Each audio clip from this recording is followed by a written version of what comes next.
Yeah, hello everyone again. Thanks for joining me on the Racers HQ Facebook page for another live session of question and answers. I love this stuff. Pleased to have you here. There's been a lot of stuff going on. I'm so excited to get a few of you on here and talk about some of the things that are also coming up. I've definitely got to share some stuff with you. One of the big things I want to share with you tonight around all the questions that we're going to answer is the sponsorship program is going to be opening again in less than 2 months. That's all very exciting. So if you're I know you are. If you're a grassroots racer, of course you are. If you're a grassroots racer and you're looking for funding, you're looking for money, you want financial help to go do what you love, I can help you with that. I have a great sponsorship program, and you can definitely get involved with that. Get on the list now. It's not open yet, but it will be in a couple months. Go to racershq.com/sponsorship. We'll talk about that again in a little bit. But let's jump right in here to some of the questions that people have been sending me all week long. I'm really excited. This is the most fun thing I get to do. Let's jump right into it. I'm really excited about this. By the way, if you're watching this, and I know there are some people on, I can see who's on, go ahead and say hi in the comments. I'd love to shout you out and say hi real quick as we get going. So if you're watching, make sure you say hello. All right, let's jump into this first one here. So a couple sessions ago, I think this was the first one, the first session we did, and if you want to watch that one, you can at racershq.com/live1. We talked about tuning your car by measuring tire temperatures. And once you get your temperatures right, it's pretty easy to go and figure out if you have the right pressures, if your car is balanced, if your sway bars are doing what you want them to do. There's a lot of cool things you can figure out by just taking the tire temperatures. And of course, you do that in 12 places, 3 on each tire. We won't get into that too much here because we already covered it in a video a few weeks ago, so make sure you go back and watch that one. That one's really valuable. There's a lot of information there. But I got a question from Chris, which came in via email. And he said, I got some questions for you about tires. After a run, how long do you have to take tire temperatures and pressures before the temperatures start to drop off? And he says he knows he needs to jump on it right away because the tires do start cooling immediately, but he wasn't sure exactly how long he's got. So let's, hey, there's Calvin right there. I got a lot to say about Calvin. I think he's going to be starting to write for the website soon, which is really exciting, and I'll definitely be talking more about that in a little while too. But Calvin, nice to have you on. Pleased to see you again as always. So, right, where was I? Tire temperatures, right. So there are basically, I want to say 2, but there are actually 3. There are actually 3 ways that you can measure your tire temperatures in your race car. The third one is kind of out there. I'm going to talk about that one first just briefly because it's not very affordable and we don't really need to know a lot about it. But really high-end race cars, which are totally full up of technical kit and data acquisition, they actually have little lasers that are plugged into the car so that they're always pointing down on the tires no matter how fast you're going. So there's a great little digital readout inside the car that will tell you what your temperatures are doing. So you can get instant feedback for tuning, which is really cool, but that stuff's really expensive and it doesn't really apply to us, but it does exist, so I wanted to mention it. The other 2, which I have both used, are pretty good. They're pretty good. So there are 2 other basic ways. The first one is using a direct contact pyrometer. And a pyrometer is just a device that you can use to measure the heat signature of pretty much anything. A direct contact type is actually has a metal probe that you have to, you probably insert it about 1/8 of an inch into the tire tread, which is great because heat dissipates very slowly from tires, and so it'll give you a much more accurate reading, and you can wait longer to go and do it. I don't really like this method because what tends to happen is it takes, even though you have a little bit more leniency between the time you stop racing and the time you take the temperature, you actually have to, it takes a little longer for each measurement. So once you insert the probe, it's metal. It has to, you have to wait for the conducted heat to get into the probe to get an accurate reading. And that can take 20 to 30 seconds per measurement, which actually adds up to be a lot because there are 12 temperatures you have to take. I've used this method. I don't really like it as much. If you've got a really long travel between the end of the track and where you can actually park the car and get into some temperature readings, it makes sense, but you probably want to have 2 or 3 people doing it with different probes because by the time you get around to the last one, enough heat is dissipated, so it's just not really that accurate. So I've used it. I don't like it. I know other people who swear by it. I actually like the second method, which is a digital pyrometer. I really love it. It's really cool. Digital pyrometers are great because you're actually shooting an infrared beam pretty much anywhere you want. And you get an instant reading of whatever that temperature is that the laser beam is landing on. It's very cool. So you can take all kinds of data about the track temperature. You can measure your coolant temperature if you get into the overflow and point it at that. You can measure your brake temperature, the rotors. It's a really handy device to have around. You can get one for about 20 or 30 bucks. I've used a couple of them and they both seem to work just about as well. So the cheap one on Amazon, it's going to be great for you. The thing I really like about a digital pyrometer is that you get instant feedback. So if you can do this by yourself too. I did it all by myself for several events. And it's especially good for autocross because things happen so fast. You got to get back to the grid. You got to do whatever. So you're getting out of the car. You're taking your measurements. So if you take the inside tread of a tire and you see that it's 90 degrees, awesome. If the center tread is 95 degrees and then you see that the outer tread is 110, you can say, man, this tire does not have enough negative camber because the outside shoulder is much hotter than the middle. And you can make those decisions on the fly. And if you're motivated, I've totally done it. If you're motivated, you can get all your measurements done within, I would say, 30 to 40 seconds. And that's really good. You still have to account for the time it takes to go and actually make adjustments for the tire pressures if you have to make some anyway. So I'm a huge fan of the digital pyrometer. I would highly recommend getting that one. It's super cheap. You can use it for multiple things. Like I said, brake temperatures if you're wondering about brake fade and all that kind of stuff too. And if you can't get your hands on one of those, definitely the direct contact type. That makes a whole lot of sense as well. But I mean, those are probably the only two I recommend at the grassroots level. The other stuff goes on and gets a little more complicated. But if you're not taking tire temperatures, highly recommend that you do that. Like I said, I know we talked about it in a previous live session. I think it was session 1. And you can go check that out because there's a lot more information there. But there is a lot of information, a lot of data to be gained by just watching the tire temperatures. Not only can you learn a lot about what your car is doing, how it needs to be tuned, adjustments you can make, are your tire pressures right, are the sway bars working the way you want them to, but you can also say, man, I think that I can change this in my driving style to change these two things. Like you can also diagnose your driving, which is really important. So definitely a cool tool to have around. There's not enough people doing it in autocross. I don't understand why. I did it all last year. Most of the times, and I have all the sheets just cataloged, sheets that I filled out as I did it. And most of the times when you make an adjustment based on the tire temperature, I went faster in my next run. So it makes a whole lot of sense to do. So, okay, cool. So I see there are a few people on now. If you haven't said hi, please do that now. I'd love to say hi and just kind of shout you out in the show and introduce myself to you. So make sure you say hi. If you want to ask anything, like this live Q&A session is very fluid, and if you want to ask me anything or elaborate or comment on something we just talked about, please do that. If you think of something later after the show, make sure you go to racershq.com/ask. Crushed it. So you can always ask anything throughout the week, and just that goes right to my email inbox through the form that's on that website page. So make sure you do that. I'd love to help you out. This is my favorite part of my job I get to do, is just connecting with people and helping people out and answering questions. So pyrometer question crushed. Let's move on to the next one. All right, I've got this one from Alex, and this is what happened. This is what happened with Alex. He's making a lot of changes to his car all at once, and he's feeling a little bit overwhelmed, I think. So this is what he says. He says, I hear about how people use adjustable end links on their sway bars to take preload off, to get into those adjustment areas that are between the factory adjustments on the bars. Excuse me. And he says, so how do we use those for more balance and more neutral steer as you're cornering? Can you explain exactly how I would do it? Do I need to have weights in the car to account for my driver weight? How do I adjust the bars? He says he's got 2 settings on each side of the front and 3 on the rear, on each side of the rear. And that's Alex Waltman.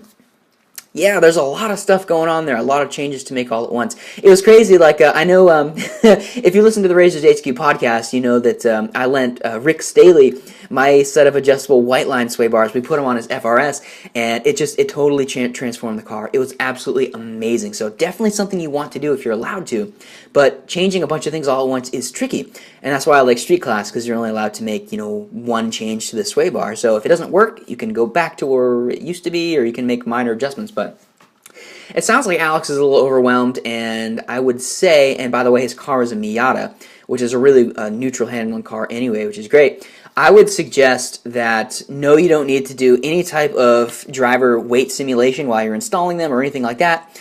Because that doesn't have any effect on the end. You know, the car is going to be unloaded and loaded anyway, and so that doesn't make any difference whatsoever. So you don't need to worry about that. I bet he's got the white line bars too, or maybe I don't know if, well, anyway, regardless of the make of bars he's got, it's always usually smart to, well, first of all, if you can find someone else around who has a similar setup than you, see if you can get in their car and figure out if you like it or not, you know, because if you go up to the fast guy and just ask him, you know, what to do, like, he'll give you a good starting point, but, you know, what's good for me driving a BRZ, you know, is not going to be the same as Paul Sexton driving a BRZ, you know, because he's actually just starting to get into rear drive cars now. Man, we could talk about that all day too, but it's all about how it feels, okay? So my suggestion is, take the new parts you've got, install them. In this case, I would install them at the most neutral setting possible. So, you know, even the softest settings on both of these bars are going to make a huge difference compared to the factory ones. So I think you don't need to overthink it. I would start by installing both bars at the softest positions, okay? And I know it's tricky for autocrossers because you don't have practice sessions, which is too bad because that's where a lot of the tuning can be done. You don't want to go out on a limb and try something extreme during a timed run, which is normally the only seat time that we have. Huge bummer.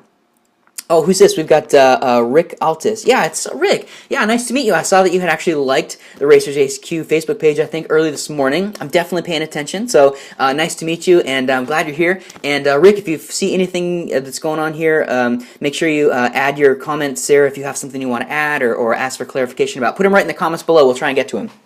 So, where was I? Let's see. Sway bars. Got it. Right. So, practice time is something that people just don't think about enough, which is a huge bummer because if you do the math out, it's totally fascinating. The average autocrosser gets about, no problem, Rick. The average autocrosser gets about 8 minutes of seat time a month. Most people race, you know, one club, maybe two clubs, you know, a month, so they might get a little more than that, but consider having a private practice space to yourself. You know, like if you spent a weekend at a private practice space just driving the car and testing stuff out, you would literally have like 4 or 5 seasons worth of seat time in one weekend. And I don't know if you know this or not, but I really want to make sure you know because this is really important. If you go to racershq.com, there is a free guide, and I've done it a bunch of times myself. I am really good at going out and reaching out to commercial business owners and getting them to let me use their commercial parking lots for motorsport practice on the weekends when there's nobody around. Awesome situation. And I created, I think it's a 42-page guide that's totally free to go download on racershq.com/more seat time. So if you're in like a tuning situation, you want to try something different, you don't want to do it during competition, I totally get it. I can solve that problem for you. I've done it a bunch of times. I laid it out, how to do it, how to do this, every single step you need to take, where to find businesses that might be interested. So, and that's totally free to go download. I'm pleased to help you with that. Make sure you go do that. It's really important. So that's what I would tell Alex is install your stuff at the neutral settings, and you'll have to play with it. If you don't have a practice space, it's really tricky. If you can get a practice space, and you can because it's really not that hard. I figured it out. I can show you racershq.com/more seat time. Go and do that. That's really the best way to do it. So. All right. I wanted to touch on the fact that Alex had asked about adjustable end links as well. I've messed around with a lot of adjustable end links on the BRZ when I was racing that last year, and I just don't think they're worth it.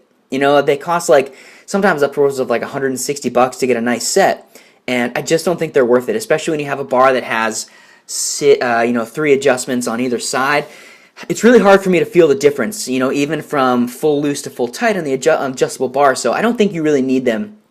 I would probably tell someone who's just starting out to pass over them, because especially for someone who's just getting going, they're really not going to notice the difference anyway. So that's my advice to you, Alex, and anyone else who's thinking about doing 2 sway bar adjustments, and you should, because it's, oh man, it transforms your entire car. So we can move on from that now. Yeah, so I see there's some more people watching now. If you haven't said hi, just say hi in the comments. I'd love to introduce myself and just give you a quick shout out. If you have any questions, put them in the comments. And of course, if you think about any questions later, go to racershq.com/ask. See what I did there? Right there. And submit your question. It goes right to my inbox. And we'll get them on the show next week if we can't get to them tonight.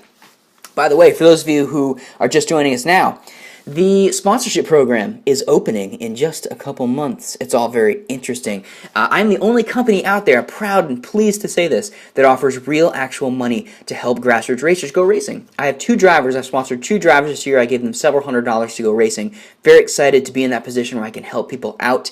The program is opening again. And you can get on the list now to get some more information about that at racershq.com/sponsorship. That's really exciting. In addition, this is the first time I've talked about this. I really like my Facebook Live crowd. It's really cool that you guys are here. Thanks for joining us. And I just want to mention that before the sponsorship program opens, I am going to be releasing a really extensive sponsorship course a couple weeks prior to help you out, not only getting a solid application with my program, but with everyone else that you want to approach. So, and if you've been paying attention, I connect with the best, greatest racing drivers in the world, and they're quick to share their sponsorship strategies and partnership strategies, where to find people who can help you, how to approach them. I'm going to put that all into an amazing course, not from me, but from these pro drivers, and it's going to be really valuable. So please be on the lookout for that. Again, racershq.com/sponsorship. All right, let's move on to something else. If you have any questions, put them in the comments. We'll try and get to them. All right, here we go. I am going to totally butcher this guy's name. I'm so sorry. I've never seen a name like this before. It's from a guy named Enav Al-Musaver, I think. Definitely somewhere in the Middle East. Seemed like a cool guy. We emailed a little bit earlier this week. He says, what can I expect when racing against a pro driver? What do they have that us regular guys don't have? What are their strong points with handling cars? There's Rick Staley joining in again. Nice to see you again, Rick. Congratulations on another win. Rick and I did some coaching a while ago in a couple episodes of the Racers HQ podcast, and Rick's crushing it. He's leading the point series. I think you might actually be undefeated in. That's really excited, Rick. So definitely paying attention to you. So there we go. Okay, all right, here we go. Next one, right. What can we expect when racing against pro drivers? Right, okay, so this is a really interesting one. I promise you, pay attention, pay very, very, very close attention to what I'm about to tell you, because this will be a huge mindset shift for you. Okay, ready? There is no difference at all between pro racing drivers and amateur racing drivers. Wow, what do I mean by that? All right, let's get into this. This is really interesting. So I've been talking to Ross Bentley for a few months now, on and off. Really cool guy, owner of the Speed Secrets brand, really valuable brand for amateur racers, really cool stuff. And during an interview with him, he told me that one of the things that he sees all the time is that when he's coaching amateurs or coaching pros, he always talks about the same thing. Really, like you'd expect someone, an international racing coach, to talk about more advanced things with, with pro racers as opposed to entry-level racers. But that's not really the case. The only difference between pro drivers and grassroots amateur drivers is that the pro drivers have simply mastered the basics on a higher level than the amateur guys do. The amateurs, they want to go out and they want to get on the track and go fast and have fun. And honestly, when you're just getting started, it doesn't sound that complicated. But I promise you it is. There is so much to learn about the world of driving a car fast. Anyone can drive a car at 90%, but 90% isn't fast. So to get that last 10%, you really got to dive so deep. And the only difference is that the pro drivers understand the basics, the fundamentals on a higher level than grassroots drivers do, and it's not even anything that's complicated, Grassroots drivers, they'll talk about weight transfer. They understand the basics of how weight transfers around a vehicle. You get into a long braking zone, all your weight's on the front wheels, right? Got to be really careful in that situation, because when you turn in, the rear is going to be light, okay? That's the kind of stuff I'm talking about, okay? I was talking to Patrick Wilmot of the MX5 Cup, Pro Racing Battery Tender MX5 Cup, whatever it was. He was on the podcast that I launched, released last night. Very insightful interview. Great to have him along. But we talked about some of this, the fundamentals, like we're talking about going through Watkins Glen and the bus stop, driving the bus stop in an MX5 Cup car. Not a lot of adjustments you can make. It's a kind of a factory class. He needed more mid-corner rotation. Right? So how do you do that? Well, most people will say, all right, how do we change the car? How do we change the car? How do we adjust this? How do we put on different parts to make it act differently? No, that's not how it goes. So to get more corner entry or a mid-entry, mid-corner rotation, crushed it. We were talking about it, and Patrick was like, yeah, it's not a big deal. When you're in the corner, you come off the brakes really, or come off the throttle really suddenly, and that shifts weight to the front of the car, and that's half the step. The other step is when you add too much turn in, you kind of flick it in, like that, and because the rear end's light, the car will start to rotate. Oh man, that is just so interesting. So 99% of the time, the answer isn't how do I change the car, it's how do I manipulate how weight is transferring around a vehicle to make the vehicle do exactly what I want it to do. And that's really the only difference between amateurs and grassroots racers. There are just dozens and dozens of fascinating concepts. There is more information in the first 20 pages of Carroll Smith's Tune to Win, I'm looking at it on my bookshelf, than there is in most other racing books combined. If you want to blow your own mind and have a general understanding of how much you don't know about the racing world and vehicle dynamics and how dabbing the brakes can do so many things to the car, that's the thing you need to understand. So for someone who is trying to find that that magical secret, the missing link, that secret that some internet marketer wants to sell you, for $20 or whatever, it doesn't exist. It doesn't exist. It's just the depth of knowledge that you're willing to get down and dive into to understand that stuff. And I promise you, you can't learn it on the fly. It doesn't make sense, for, I said this in a podcast episode recently, it doesn't make sense for like a frame builder or like a carpenter to show up with no blueprints and try to figure it out on his own. It doesn't make sense. He brings all the knowledge to get the job done with him. And that's what pro racing drivers do. It's what they do away from the track that makes them more successful. They'll spend 2-3 hours a night, whatever it is, studying the art of racecraft. Like I talked to a bunch of racing drivers who spend, several hours a day on a racing simulator, right? But spending several hours a day on a racing simulator isn't going to help you accomplish anything except waste your time. Because if you don't understand how everything is working on a fundamental level, you're not talking about what to do, but why you're doing it, right? So for an eval who has asked me this question, there isn't a difference. It's how much work you're willing to put in away from the track. I mean, and that's simple as simple as it is. You can get coaching all day long at the track, but a coach who tells you what to do, it's going to help you go a little faster, but unless you understand why you're doing it, what's happening on the deepest fundamental level, it's not going to help you, because when the coach goes away, you're going to keep doing that same thing over and over again in different situations where it doesn't necessarily apply anymore. And that's why you need to understand how to figure out what to do on your own. So if you generate that knowledge on your own, through the books, and the RacersHQ.com has a great video series with all kinds of concepts and techniques, all totally free. It's called the Chalkboard Sessions. That's how you go faster. That's the only difference between pros and amateurs. When Ross goes and coaches pro and amateur, he's saying the same thing. But the one who studied more is going to be able to implement them better. I think I've pretty much beat that horse to the ground. So, yeah, cool. If you haven't said hi, I know there's a bunch of people watching who haven't said hi. Put your name in the comments right now. Just say, hey, what's up? So I can shout out to you and see what you've got going on. Ask me something, ask me a question. I'd like to introduce myself to you. So just say hi there in the comments, and we'll keep going. If you have any questions, put them right there in the comment box. Let's keep going here for now. Right, here's a really cool question that I got from Matthew Adkins via email earlier this week. And this is a really interesting thing, too, because I think a lot of people might be in this situation as well. He says, loosely, it was a really long question. I definitely shortened it. He said, what are your suggestions for the best way to approach someone about getting a ride for the season?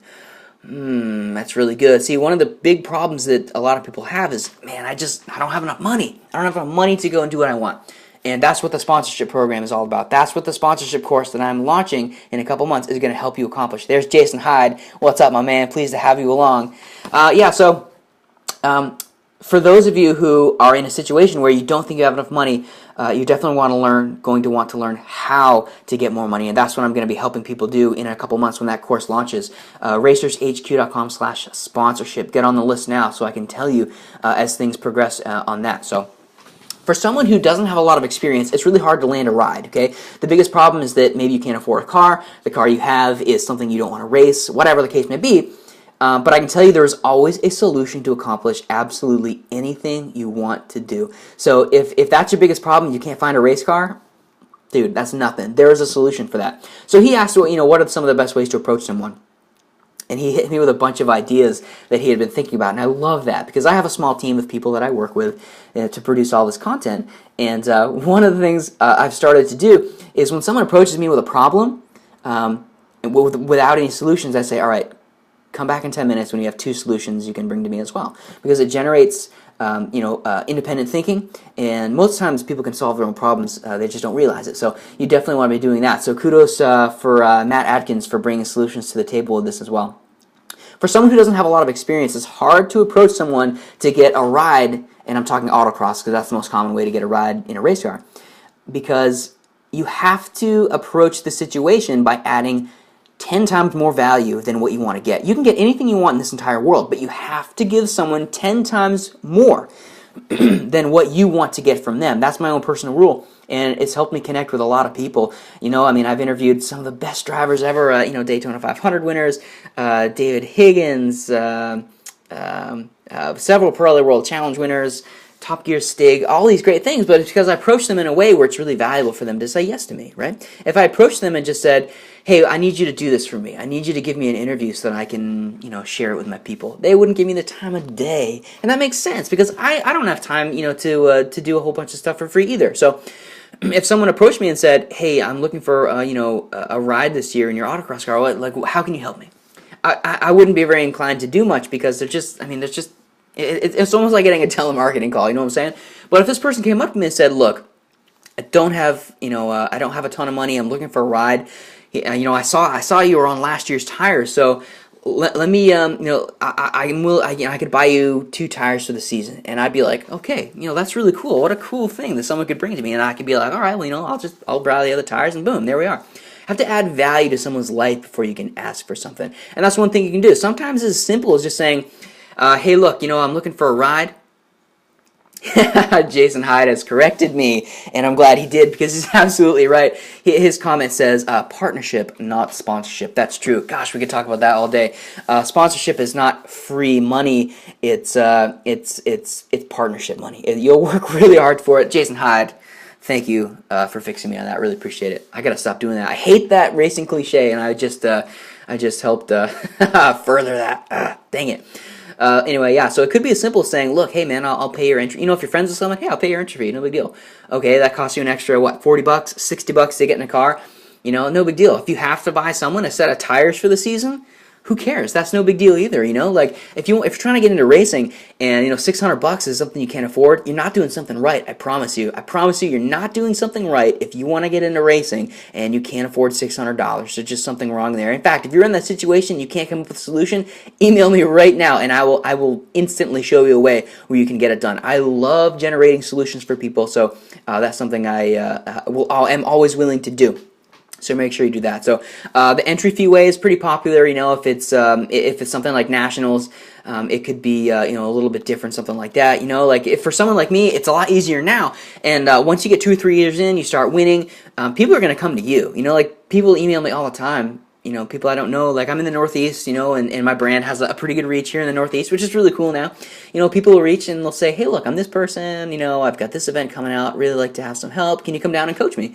And, when they offer me, pay my entry fees, or if it's a multiple day event, they'd be like, hey, I'll put you up in a hotel. I mean, that's really cool. It's hard to turn that down because I really love racing and it makes a lot of sense. So, the golden rule, though, is you have to add more value than the value you're trying to get. So for anyone looking for a car for the season, that's pretty much going to be the way to go for you.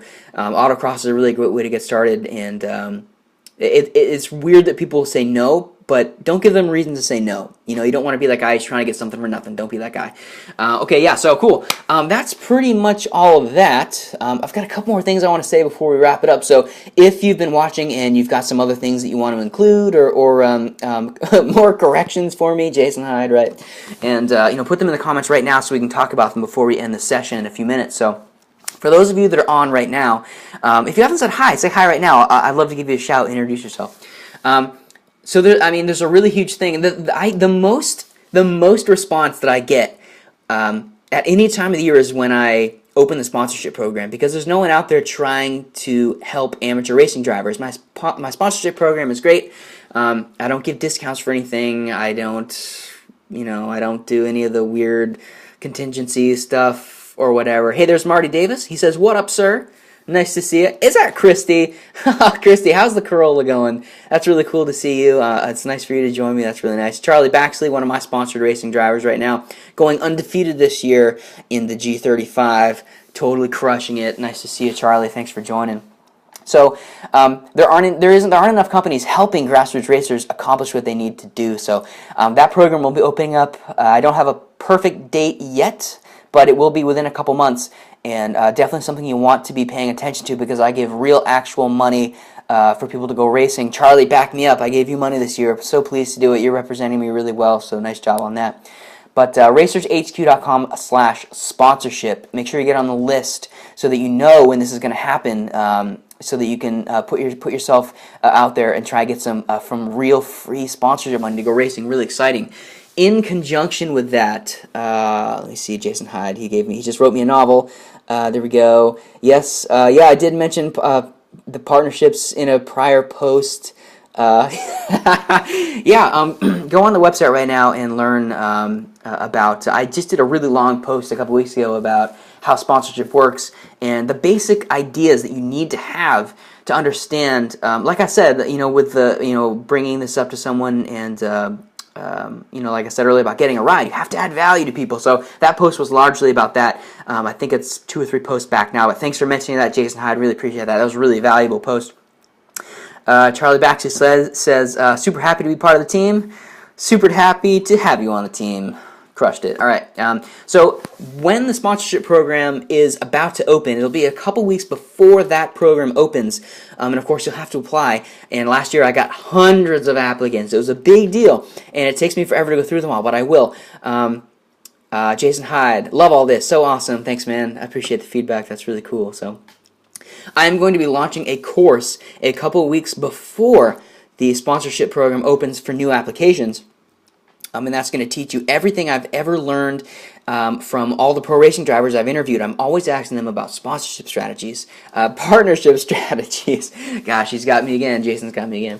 And how to approach people, where you can go to get entry-level sponsorships, where you can go to get money sponsorships, how to approach someone and say, look, I'm doing this is what I can do for your company, this is what I think it's worth, let me get you into a new market, all this kind of stuff. And I've gotten all this information from a bunch of pro racing drivers, so it's going to be really valuable. It's not coming from me. I am a pro driver, I'm a pro stunt driver for television and film, I'm a championship autocrosser, but the sponsorship stuff is coming from pro racing drivers from all over the world, the top level guys. So excited to be sharing that stuff with you within a couple months. So racershq.com/sponsorship to get on the list for that. It's going to be the best resource that's ever come out. And I'm always looking, I'm always paying attention to what's out there, and this one is going to be absolutely amazing. Really excited about it. So, okay, so we're over a couple minutes here. That's okay. Man, I really just appreciate everyone coming on and joining me for these. If you don't get a chance to put your comment in here, and if you want to later in the week, go to racershq.com/ask. Gosh, that is so fluid. See what I did there? Cool. And those go right to my email inbox. There's Rick Staley again. Great topic, hard truth about sponsorships. It's not easy. It is not easy, but it is. You will get the payoff. I've had several sponsorships myself. I can help you get there. Get your name on the list. racershq.com/sponsorship. There's Calvin Gillick. What do we got here? Are there any particular exercises that you like to do for motorsport fitness? I found strengthening the neck helps me especially. Oh, cool. You know what? We're going to keep going. This is a really great topic. For those of you who are on, it's really obvious that motorsport fitness is a big deal. It might not be a big deal in autocross, and so a lot of people say, I don't think I really need to invest my time in this. Doesn't really make sense, you know what I'm saying? But I promise you, if you're serious about doing this, you will have opportunity, and you need to be ready. I drove a shifter cart last year. Thanks for asking this question, Calvin. This is really great. I drove a shifter cart last year down at F1 Outdoors, and I am extremely fit. Go on to racershq.com/fitness right now and look at the fitness photos that I've been posting for years. There's a really long article on that, racershq.com/fitness. It tells you why you need to be ready all the time. Of course, the mental and physical benefits of being healthy and fit. The mental benefits, I think, far outweigh the physical benefits in the very beginning. Because you're really not fighting a whole lot of force on an autocross course typically. But when I was in the shifter cart, I was suddenly up against 3 or 4 G's in a corner, which is insane. Dave Wallingford, thumbs up back to you, my man. Cool. And it was all I could do to keep my head up through one of the bowl corners. You know, I'm very fit. I'm very, very fit. Go look at the website. I'd love for you to see the pictures and let me prove it to you. So on that page, racershq.com/fitness, I lay out all these great things about why you need to be ready, why you need to be fit, the mental benefits, and then I have a really long running catalog of all the fitness programs I've gone through and after pictures of all of my results. And it's totally worth going on and checking that out because you will have an opportunity at some point. Paul Sexton, I haven't seen him comment in here. I'm not sure if he's watching. He might be doing another racing thing at the moment, but he's one of my other sponsored drivers, and he's just getting into an incredible situation which came out of nowhere. And you know what? He's already ready. This guy's up every single morning doing CrossFit for an hour and a half, whatever it is. He doesn't need to be thinking about that because he's ready. So go on there right now, racershq.com/fitness. Love to share some of that stuff with you. I love the Beachbody programs. And guys, I don't spend a ton of time in the gym. I'm a busy guy. I got a lot of stuff to manage with this website stuff. I love doing it, but I am absolutely intent on staying as fit as humanly possible because opportunities do come my way. I work out right here in this room. It takes me half an hour to an hour a day, depending on what I'm doing. I have, a set of adjustable dumbbells down there, and that's all you need. You don't need an expensive gym membership. You don't need a personal trainer. What you need is an expert. We talk about experts all the time. Calvin, you've got me going, my man. I'm just gonna plow through this. Always talking about experts. It doesn't make sense to try and figure out something on your own that someone else has already mastered. Time is the one thing you can't get more of. It doesn't make sense to spend your time floundering around trying to figure out what someone else has already mastered and can teach you, right? So if you don't want to spend a ton of money, buy any of the Beachbody programs. I did one of the old Insanity workouts today, one of the old Shaun T workouts. It's insane. It is literally insane. So if you can't hop onto an Insanity workout, a P90X workout, a T25 workout, what's that other one? Insanity Max 30 workout. I've done Body Beast. I've done Arnold's Shortcut to Strength or Size or Mass or Cut or whatever it is. I've done all of Jim Stepani's programs. I live in the fitness world because it's so important. But if you can't jump into a high intensity interval training workout, like I'm serious, guys. Like this is something I do all the time. You know, I'm not an affiliate for the Insanity program, but it's literally within my reach right now. I don't make any money when anyone buys a Beachbody program, but I talk about it all the time because it's amazing. Don't just don't just listen to me now. Go on the website and look at my fitness photo so I can prove it to you. Let's see here. We got Jason Hyde, 3 Gs in a set of curves at 150 miles an hour. That's insane, and yeah, 3 hours in a stint at a time. Guys, it was all I could do to last 10 or 12 minutes in a shifter car at 3 Gs. You want to talk about guys who do like 4-hour endurance races? That's absolutely insane. I can't see the rest of this post, Jason Hyde. My little thing doesn't let me, but I'll come back and I'll hit you with that later. But yeah, man, thanks for all that insight, Jason Hyde, getting down and dirty with this stuff. So. Fitness, you may not need it now, you don't need it for autocross, but as soon as you get an opportunity, you're going to need it. And let me just say one more thing about fitness, and this is really important. For someone who wants to try and progress, you really have to be aware of your personal brand. Gosh, we're going everywhere tonight. This is great. Personal branding is really important because you're all right, my man. It's cool. Personal branding is really important because it's often the first thing that people see about you, right? And so first impressions are everything. So if you and you don't even have to talk to someone. So if you're within 40 feet of somebody who's interested in you or sees you, they're gonna know right off the top or not if you're fit or if you're just not putting in the effort. So and that's a big deal. So first impressions are everything. People, now pay attention. This is very important. Pay very, very close attention to what I'm about to tell you. This can change your life. People are going to judge you. Get over it and use it to your advantage, okay? Use the fact that it's human nature to judge someone based solely on their appearance as your advantage. Get ahead of everyone else. You don't have to speak a single word. If you show up and you're fit, people are going to know it, and you don't got to say it, right? Man, that was really cool. I love talking about fitness. I actually don't get a lot of fitness questions, which really bums me out because it's just such an integral part of being successful. So, cool. Yeah, man, thanks for bringing that up. I really appreciate it. That was really great. There we go, off the screen there. Okay, so, all right, let's wrap it up. I'm 8 minutes over. That's okay. We're going to do this again next week, Wednesday, 7 p.m. Eastern, just like we're doing here. Submit your questions, racershq.com/ask. pleased to have you all here, and make sure you get on the sponsorship program as well. That's coming out, racershq.com/sponsorship. Guys, thank you so much for being here. It's been a pleasure. I love helping you out. Make sure you're here next week for the next session, and we'll talk to you guys soon. Have a great night.